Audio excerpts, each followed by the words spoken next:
If you read and loved Redeeming Love because of how gritty and raw the story was and how it showcased this imperfect person Angel was and how God can still redeem a person like this, a person that the world would look at and deem unworthy of salvation and love, I have a book recommendation for you. This book is Escaping the Shadows. Escaping the Shadows is a contemporary faith-based romance. And I say romance in a loose manner because I kind of think this book has a secondary romance genre. Just like how I believe with Redeeming Love, the romance is secondary to the entire story that's actually happening. It's authored by Aleah Donald, and this, I believe, was a debut novel. And for a debut novel, it was honestly very well written. It was very, very immersive. So immersive that I was at a pool party and I kept yelling at this girl through the books, like, be so for real, like, get your life together. And everyone in the pool party was just like, are you okay? Are you good? And that brings me to the point. Trigger warning. There is domestic abuse, quite a lot detailed in this book. So if you are not wanting to read something like that, then don't pick this book up because it's raw in that sense. As you might have guessed, I read a physical copy of this book and the author actually sent it to me. And honestly, this review is way, way, way overdue. So thank you to Aleah Donald for sending this book to me. Every thought that I have of this book is mine, and her sending the book to me is not influencing any of what I'm going to be saying here. And with that, I'm going to say welcome to Based on Faith, where I, Faith, talk about books based on my faith in Christ. So what's this book about? The blurb on the back of the book calls this book one of heartbreak, healing, and second love. And like I mentioned earlier, honestly, the love story for me was there, but it was kind of like secondary to the main story of redemption that our main character was encountering. We meet Asha, who has a doting boyfriend and a beautiful daughter with him, and everything in their relationship seems so perfect until it is not.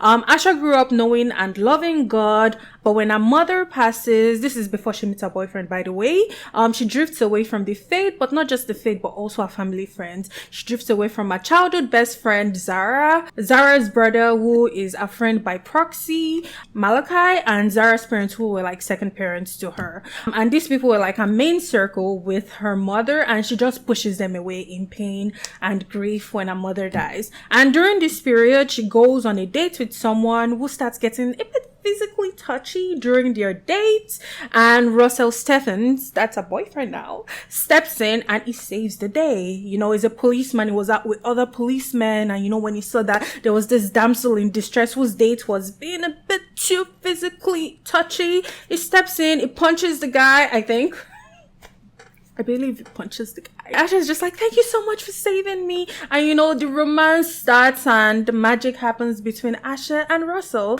And because Asha is in so much pain, Russell's love feels like a balm to her hurting heart, and the affection he shows, and how protective and how macho he is, that affection he showers her with is one that she's deeply craving, especially with the loss of a mother that just recently happened. But Russell also is not all good because it pulls her away from God, because after her mom dies, she kind of like distanced herself from the faith. Russell and her moving together, they have a daughter, and I would just say through the book we see that Asha did not want a life like this. She wanted the whole walk down the aisle, marriage before born. Like her past self would never have imagined that she would be a live-in girlfriend, and she was a stay-at-home girlfriend, by the way. Oh my gosh, girl, she was a stay-at-home girlfriend. Past self would never have imagined that she would become someone's stay-at-home girlfriend, baby mama, and have a child with someone she wasn't married to, because she was serious about her faith. But life be happening. So everything is perfect with Russell. They have this child together, they're living together, but slowly Asha begins to see this other version of Russell that starts to scare her. And this other version would only come up like once in a while, but at the start of the book, we see that the frequency with which this other side of Russell has been coming up is a bit too often. And she's not the only one who notices it. Her friends and her family also notice that, hey, it doesn't seem like a lot, but the way you're baby daddy just moved at you right now is not normal. They'll check in on her because they'll be like, hey, that's not normal. But Asha will be like, oh, everything is fine, until it is not. All right, this book, how did it make me feel? I already talked about how Asha is this very frustrating main female character. I was honestly so frustrated with her, and I was just like, girl,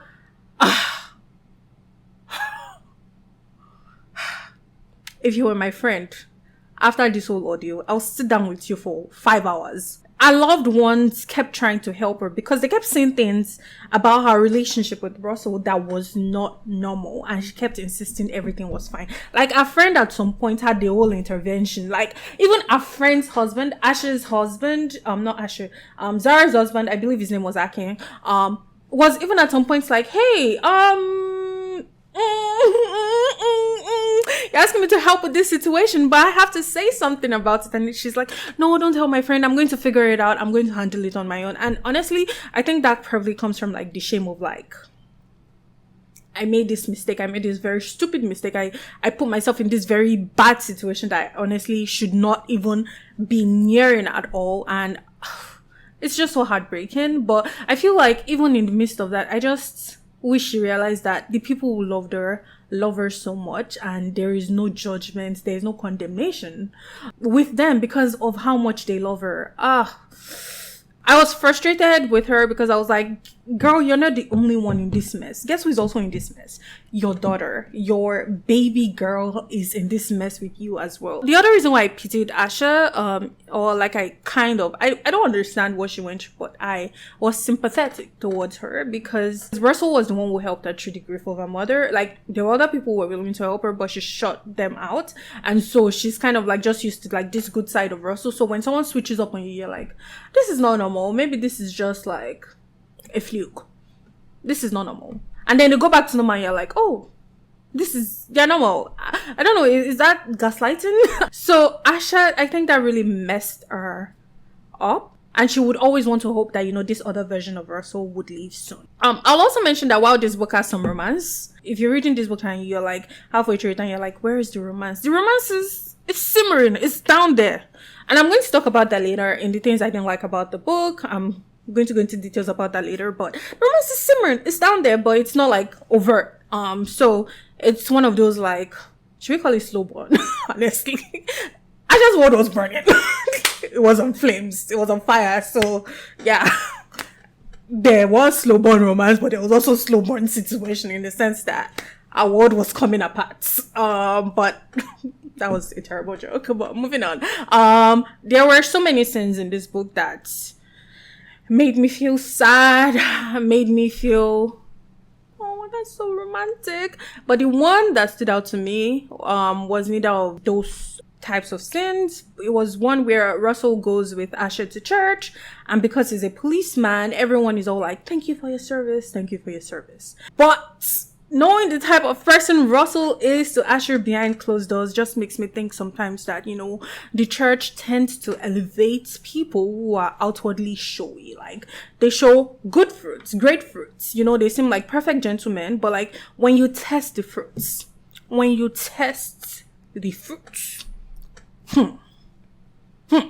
see that it's rotten. When you bite into the fruits, you be like, twit. So I just wish, in the faith, I feel like so many people in places of like authority are like this, like outwardly very charismatic, outwardly very, oh, that's such a wonderful person. But like, when you test them some more, you see that, maybe this person should not be put in a position of leadership.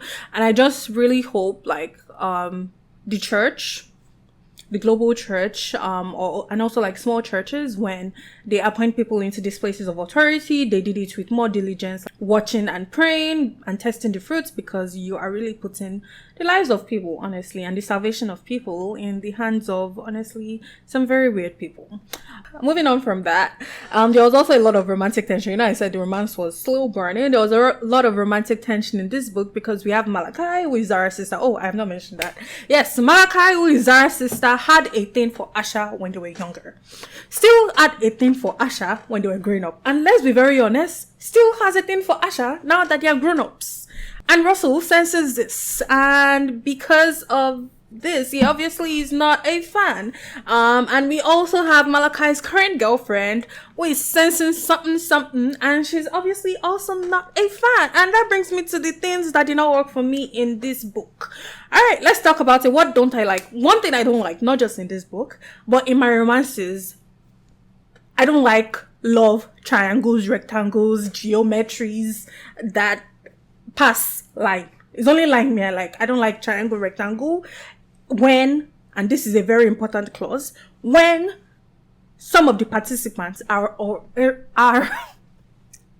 some of the participants are already in committed relationships. Why are you involving yourself in some romantic entanglement when you've already committed yourself to someone? And I just don't like messy love stories like that, because it's had too close to cheating for me, to be very honest. And you know what? I would say Donald handles it well in this book, because we know that Malachi still likes Asha, but she clearly has a baby daddy, and you know, she's living with him, so she's committed to him. So he never says anything about that. He just lets her know that, hey, we're still friends, and I'm still very much willing to help you.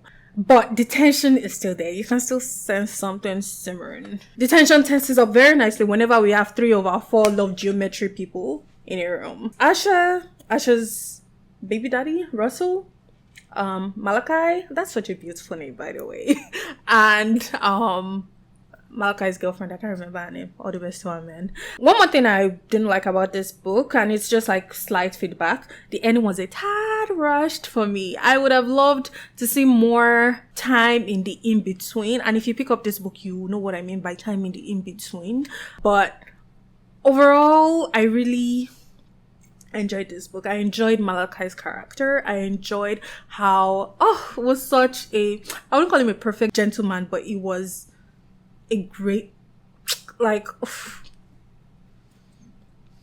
book boyfriend. Overall, I give this book like 4.25 stars. Honestly, I really enjoyed the book. The beginning was just a tad slow, but once you get past like page 50, it picks up like very nicely. It's a very strong debut novel. I can't wait to read more of Donald's work. Again, fans of Redeeming Love, I think, would immensely enjoy this. Like, if you read Redeeming Love and you loved it because of, as I mentioned earlier, how gritty, how raw it was, how we did not make the situation Angel was in flowery, but rather was like genuine. For me, when I read Redeeming Love, it made me have more compassion towards people. Like, just remember that, I don't know where people are coming from. And so the person I'm meeting right now is like a product of what they've been through, and I don't know what they've been through, to be honest. So just having that compassion towards people, it really made me think of that some more. And I think reading Donald's story also sends that same message to me, like Asha's story. It was just a wonderful book. I really 100% would recommend you read it. It was a beautiful read, and I again, way overdue review, but that brings me to the end of this book review. If you enjoyed this review, let me know in the comment section if you plan to pick it up. Until then, have a wonderful rest of your day. Bye.